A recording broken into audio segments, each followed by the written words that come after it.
Okay, good morning students. Today we'll discuss about inverse Laplace transform. In last three videos we discussed about a Laplace transform. Laplace transform means we are converting a time domain signal into a S domain, right? That is a complex frequency domain, right?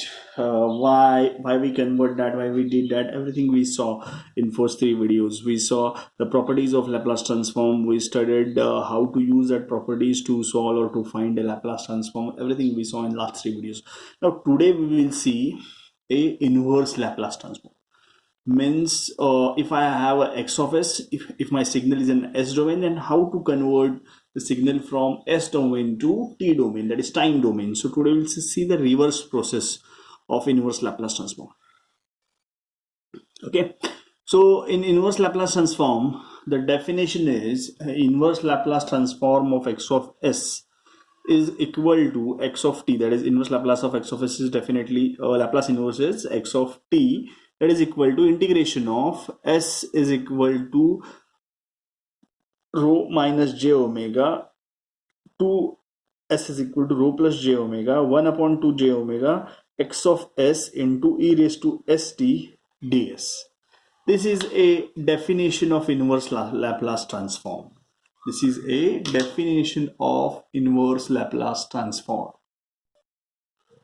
But performing inverse Laplace transform by using the above formula is somewhat tedious, right?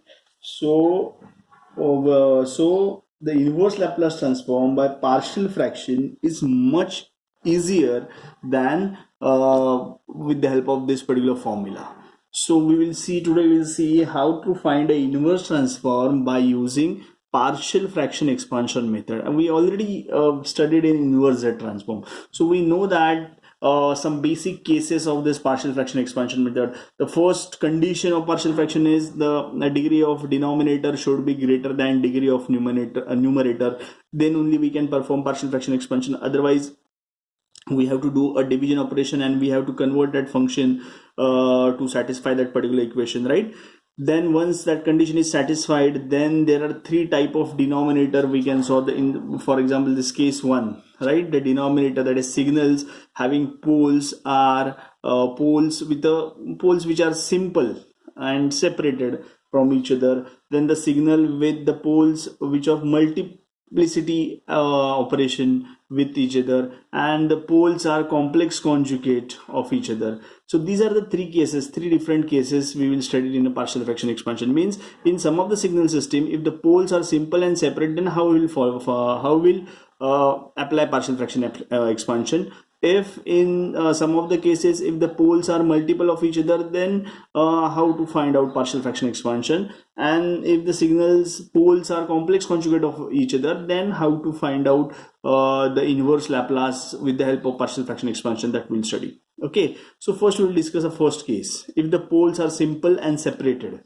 Okay, if the poles and simples and separated, then the given function we have to represent like this, that a upon s plus b upon s plus 1 plus these are a b c, these are the constants we need to find out, or we can call these a b c are residues. So we need to find out the value of that residue. So first we'll separate out, we'll consider this single term one by one. So first we consider a. So a by s is equal to x of s. So that is nothing but a is equal to s into x of s. If we'll substitute the value of the pole, that is now currently this is only s, so s is equal to 0. If we'll substitute that value in this particular equation x of s, then we'll get the value of a. If we'll substitute now next, if we want to find out the value of b, then b is equal to s plus p1 into x of s. If we'll substitute s is equal to minus of p1, then we'll find out this. Once we get the value of a, b and c, we'll substitute that value in the equation, and if we apply a inverse Laplace, we can find out. Okay, so this is a general method we described.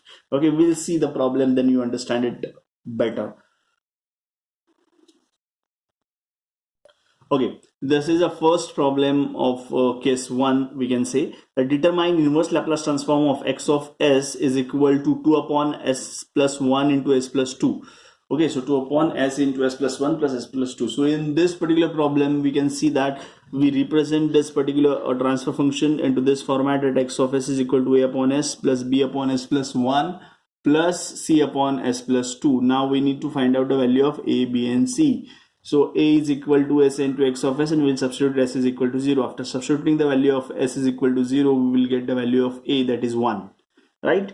So next, the b term. So b is equal to s plus 1 into x of s. If we will substitute s is equal to minus 1, then I will get the value of b is equal to minus 2. Why I will substitute s is equal to minus 1? Because b, the denominator of b is s plus 1, that pole is s plus 1, so s plus 1 is equal to 0, s is equal to minus 1. That's why I substitute this value as minus 1. Then in next case, c upon s plus 2 into x of s, that is c is equal to s plus 2 into x of s, and s plus 2 is equal to 0, so s is equal to minus 2. So that's why I substitute the value of s is equal to minus 2. So if I'll substitute, I will get c is equal to this. Once I get the value of a, b and c, I'll substitute that value in this equation, and now this equation is look like this, that is x of s is equal to 1 upon s plus minus 2 upon s plus 1 plus. So now I will take an inverse Laplace of this particular equation, that is in Laplace inverse of 1 by s is nothing but u of t. Laplace inverse by 1 upon s plus 1 is e raised to minus t into u of t, and Laplace inverse of 1 upon s plus 2, that is e raised to minus 2 into u of t. So this is my equation, that x of t is equal to u of t minus 2 into e raised to minus t u of t plus e raised to minus t u of t. So x of t is equal to, I'm taking u of t as a common, so this is my final answer. So this is a very simple way to solve a partial fraction expansion. This is a case 1.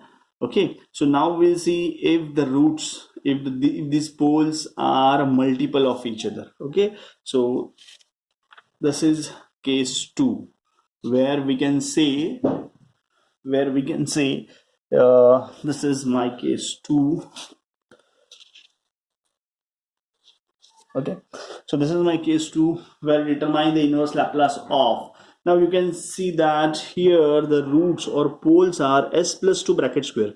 Means this s plus 2, these poles are multiple of each other. These are two poles, the same two poles at s plus 2, s plus 2. So here, so this particular kind of denominator comes, then it is called as a second case, that is multiplicity, poles multiplicity. Now how to tackle this? If you have a pole multiplicity, then you have to represent this equation like k upon s plus k1 upon s plus 1 plus k2 upon s plus 2 bracket square plus k3 upon s plus 2. If instead of square, if it is a cube, then this k2 upon s plus 2 bracket cube plus k3 upon s plus 2 bracket square plus k4 upon s plus 2. Okay, so whatever the power of that multiplicity is present, these many number of constants, these many number of residues will come. Okay, please keep this thing in mind. So now I will compare this. So now I will substitute the value of x of s. So x of s is nothing but, now I'll find out LCM of this particular function, of LCM of right hand side. So my equation become like this. Now the denominator of left hand side and denominator of right hand side is same, so I'll remove that. Okay, so after removing this, I'll get the function like this, that is 2 is equal to k into bracket s plus 1 s plus 2. I'm just expanding these brackets, and after finding this, if I will take s cube s square terms as a common, then I will get these three equations. That is, if I'm comparing with left hand side, then the first equation is k plus k1 plus k3, that is equal to 0, because there is no any s cube term present in left hand side. So now 3k plus 2k plus k2 plus k3 is equal to 0, because again the same reason, there is no any s square term present. And 6k plus 4k 1 plus k2 plus 2k3 is equal to 0, because there is no any s term. But this last term, that is 4k, this is a constant term of right hand side, and the 2 is a constant term at left hand side. So I'll compare these two, that is 4k is equal to 2, so k is equal to 0.5. Now I'll substitute, if I'll substitute the value of k in all these three equations, then there are three equations, three unknowns. If you will substitute that value in your calci, you will get k1 is equal to -2, k2 is equal to 1, and k3 is equal to 1.5. So here I'm in position to find out the value of k, k1, k2 and k3. Once I got these values, I'll substitute in this particular equation and I will take a inverse Laplace of that equation. Okay, so now here I'm substituting that value, that is 0.5 upon s minus 0.2 upon s plus 1 plus 1 upon s plus 2 bracket square plus 1.5 upon s plus 2. So now I'm taking inverse Laplace transform of these functions. So 1 upon s is nothing but u of t, 1 upon s plus 1 is nothing but e raised to minus t u of t, 1 upon s plus 2 bracket square is nothing but e raised to minus 2 into u of t, and 1.4t into e raised to minus t into u of t, and here e raised to minus t into u of t. So if I'm taking u of t as a common, then this is my final answer. Okay, so this is a difference between if the poles are multiplicity issue, or if the poles are multiple of each other, then how to solve that particular inverse Laplace by using partial fraction. So this is a method. Okay, now the third case where the poles are complex conjugates of each other. If the poles are complex conjugate of each other, then how to solve this, right? If this is a function that x of s is equal to 1 upon s plus 2 into bracket s square plus s plus 1, then if I'm separating this, then these poles are complex conjugate of each other. Then you can write this term like this, that k2 into s plus k3. Okay, so if you're writing this term like this, then you need to find out the value of k1 as well as k2 as well as k3. Okay, to find the value of k1 is very simple, like that first case 1 simple and separated pole, that k1 is equal to s plus 2 into x of s plus 2 s plus 2 get cancelled. I will substitute the value of s is equal to minus 2 in this equation, so I will get k1 is equal to 1 by 3. Once I got the k1 is equal to k by 3, I'll put that value of k1 in this particular equation. I'll compare this, I'll find out the LCM, I'm comparing this, and then after solving that 2 unknown 2 equation, I will get k2 is equal to 1 by 3 and k3 is equal to 1 by 3. This is minus 1 by 3, k2 is equal to, and k3 is equal to 1 by 3. So once I got these values, I'll substitute in the equation of x of s, that is this equation, and then I will apply inverse Laplace. Okay, now you can see that here I am substituting that value, that 1 by 3 into 1 plus s by 2 minus 1 by 3 into s minus 1 upon this. Okay, so plus, so now I'm just separate out these two terms, plus 1 by 3 into 1.5 into like this. I'm finding a complex conjugate of this denominator. Once I've separate out this, then I will apply inverse Laplace to this particular equation. And after applying inverse Laplace, my equation is like this: x of t is equal to 1 by 3 e raised to minus t into u of t minus 1 by 3 e raised to 0.5 into cos u of t into sine of u. Okay, so again I'm reminding you that in last lecture I told you that please by heart that particular table which is having a standard ready-made result, where you know that a Laplace transform of 1 by s is equal to 1 by s is a Laplace transform of u of t. 1 upon s plus something is nothing but a Laplace transform e raised to minus t into. So if you know that value, if you by hearted that particular table, you can easily replace. Also you can easily use that table here also, so you can easily replace this s domain into t domain.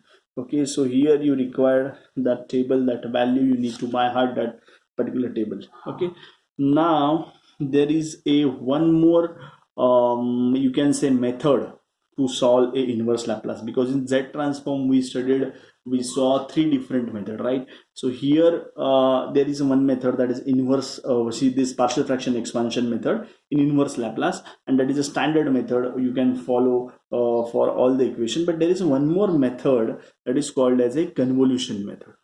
Okay, now we'll see how to apply that convolution method. So I'll show you one problem to find the inverse Laplace transform of Laplace transform of S domain signal by using convolution method. So this is my problem, that x of s is equal to 4 upon s square into bracket s square plus 60.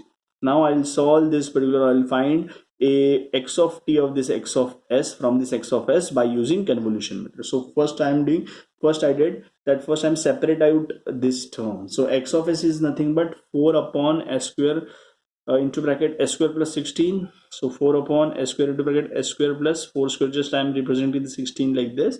So now I am separate out this term, like 4 upon s square plus 4 square into 1 upon s square. So now I'm taking this term, this particular term as a x1, and this particular term as a x2. So x of s is nothing but x1 of s into x2 of s. Okay, so if I'm finding a Laplace transform of x1 of s, then I will get, that is sine 4t into u of t. If I'll find a Laplace transform of x2 of s, then the Laplace transform of t into u of t. Once I find this, I can, by taking help of the properties, I can write down that x of t is nothing but a Laplace inverse of x1 of s into x2 of s. That is nothing but a x of t is equal to a convolution between x1 of 2 and x2 of t. Okay, now just by separating this term, I can easily find out the value of x1 of t and x2 of t. Once I find out the value of x1 of t and x2 of t, I am using this convolution formula, that is x of t is equal to x1 of t convolved with x2 of t. Now what is the formula of convolution? The formula of convolution is x1 minus infinity to infinity x1 of lambda into x2 of t minus lambda d lambda. Now we saw that our both the signals are a causal signal, so it starts from 0 and goes till t. So my integration become like this, integration of 0 to t. I'm substituting the value of x1 and x2 of lambda, that is sine 4 lambda into t minus lambda d lambda. Now by using the formula of integration of u into v, if I apply that formula here, then I can find out the integration, that t minus lambda into bracket minus cos 4 lambda by 4 minus integration of, this is again 0 to t, this is again 0 to t, minus 1 into cos d lambda 0 to t. So I'm taking now integration, and if I'm substituting this, I'll get this as equation. So my final answer is x of t is equal to 1 by 4 into t minus sine 4t. So if in exam they mention that find out a inverse Laplace by using convolution, then only I would recommend that, then only you will go for this method. Otherwise the partial fraction is a more simple method than this. So I recommend you to go with the partial fraction expansion if they not mention any method. But if they mention key find or solve this particular inverse Laplace transform by using convolution method, then you have to go for this convolution method. Okay, so that's it. These are a inverse Laplace transform by partial fraction expansion. How to solve the inverse Laplace by using partial fraction, that we studied, that we saw. If you have any doubt, any feedback, any suggestion, please do comment on my video. Please you message me personally, don't mind, don't hesitate, because we all are going through this process newly. We all are new to this particular technology, this particular method of study, you know. So I am also learner. I am also learning this education aids, right? E-learning. So definitely, if you have some suggestions, or your speed is very fast, or you need to solve more number of problems, so whatever will be the suggestion, you are free to give me. You can call me, you can message me, you can mail me, or you can comment on my videos. But please see these videos, please try to study it, please try to learn the things from these videos. If you are not understanding, you are free to contact me, you are free to ask me the doubts. Please, I'm requesting, this is a humble request from me, because uh, we all are gone through a very critical situation, very so we all should take our hands together, and we have to help ourselves to come out of this situation. Okay, so thank you so much.